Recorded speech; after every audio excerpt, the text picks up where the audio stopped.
এই যে ঘুম থেকে উঠলেন, ব্যাস ব্রাশটা নিয়ে দৌড়ে চলে গেলেন বাথরুমে, কি জন্য? ঘুম থেকে উঠলেন, আগে চোখটা একটু ঘষতে হবে, মুখে হাত দিতে হবে, তারপরে আপনি দোয়া পড়বেন। কি দোয়া পড়বেন? আলহামদুলিল্লাহিল্লাযী আহইয়ানা বা'দা মা আমাতানা ওয়া ইলাইহিন নুশুর। তারপরে আপনি যাবেন বাথরুমে। দোয়াটা না পড়ে কেন গেলেন? ঘুমাচ্ছেন, ঘুমানোর আগে আপনি অবশ্যই বলবেন। ঘুমানোর আগে একদম একটা গান শুনে, একটা গার্লফ্রেন্ডের সাথে 10টা মিনিট কথা বলে, হ্যাঁ জান রাখি, ব্যাস, তারপরে ঘুমিয়ে গেলেন।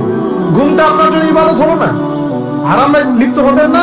আল্লাহুম্মা বিইসমিকা আমুতু ওয়া আহইয়া পড়তেন, সূরা মুলক পড়তেন, সূরা কাফিরুন পড়তেন, সূরা ফালাক নাস ইখলাস পড়তেন, ঘুমিয়ে যেতেন। পুরো ঘুমটাই ইবাদত, পুরো ঘুমটাই নাকি? ঘুমিয়ে আছেন নাকি পাচ্ছেন? আপনি ইচ্ছাকৃতভাবে আপনার আমলটা নষ্ট করলেন। ইস্তেঞ্জা করতে গেছেন, ইস্তেঞ্জা করতে গিয়ে গান শুরু করে দিল বাথরুমে। বাথরুম সিঙ্গার আছে না কিছু? বাথরুমে গান গাওয়ার জায়গা না, তো ওখানে গান শুরু করলো। বাথরুমে গান গাবেন কেন? আপনি ঢোকার সময় বলবেন কি? বিসমিল্লাহ আল্লাহুম্মা ইন্নী আউযু বিকা মিনাল খুবসি ওয়াল খাবাইস। এরপর ইস্তেঞ্জা করবেন, তারপরে আপনি গুফরানাকা বলে বের হয়ে আসবেন। পুরো ইস্তেঞ্জার সময়টুকু নাকি